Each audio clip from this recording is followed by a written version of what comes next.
Ciao a tutti amici, in questo nuovo video vi farò una descrizione di questo amplificatore di un jukebox della EMI Rowe. Praticamente il modello è l'R2576A. Vi illustrerò praticamente un po' tutta la componentistica e vi farò vedere a testare diciamo la parte di alimentazione. Ho già fatto dei video dove ho riparato le schede di amplificazione e quella del preamplificatore. Oggi vi voglio far vedere la parte di alimentazione.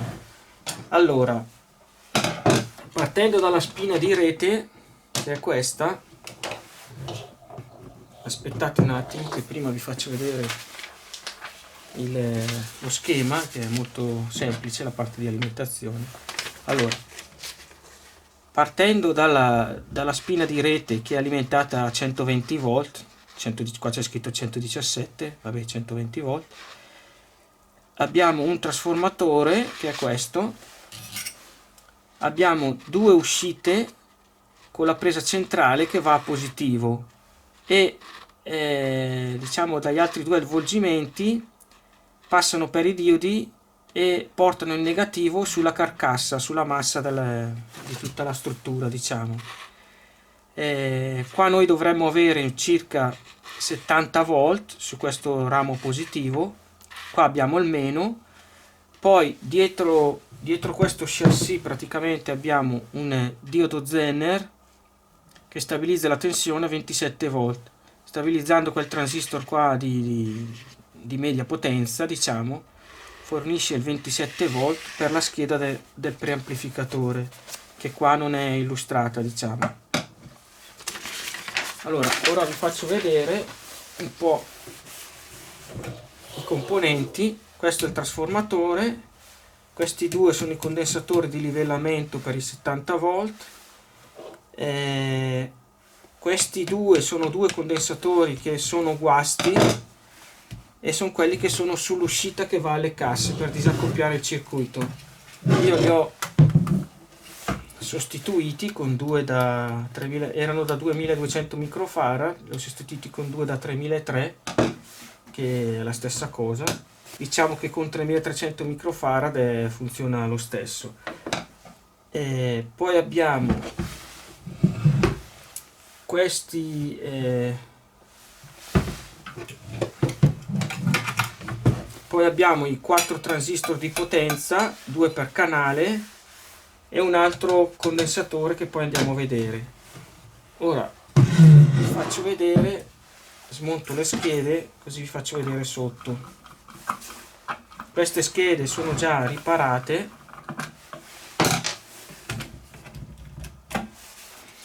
Allora, questa scheda ho sostituito tutti i condensatori che attualmente erano, faccio vedere come erano quelli tutti,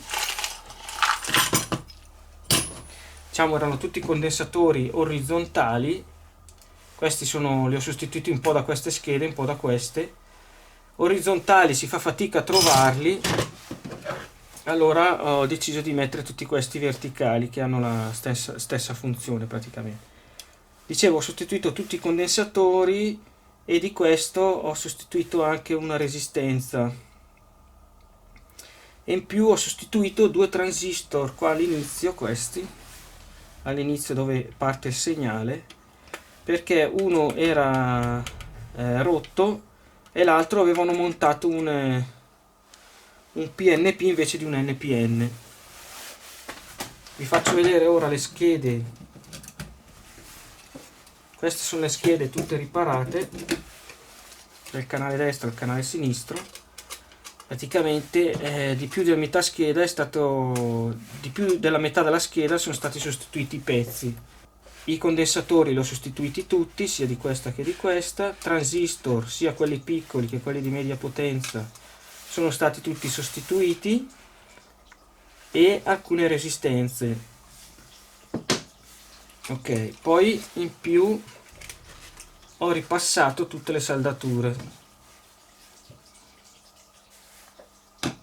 Forse alcune le ho lasciate indietro, ma le più brutte le ho ripassate. Ok, ora passiamo all'alimentatore. Allora, quando arriva un'apparecchiatura di questo genere, se volete provare l'alimentazione, togliete tutte le schede, poi alimentate, ricordatevi, a 120 volt, alimentate l'apparecchiatura, ok. Vedete se il fusibile è ancora integro, che questo è quello dell'alimentazione, e come abbiamo detto dobbiamo misurare i 70 volt in continua e i 27 volt in continua stabilizzati. Allora, qua abbiamo i due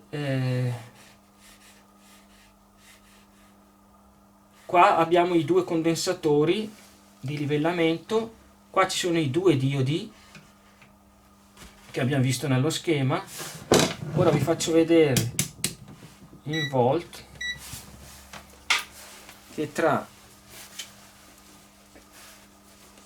il positivo, che è quello che esce dalla centrale del trasformatore, e il negativo, che è la massa, dovremmo avere 70 volt.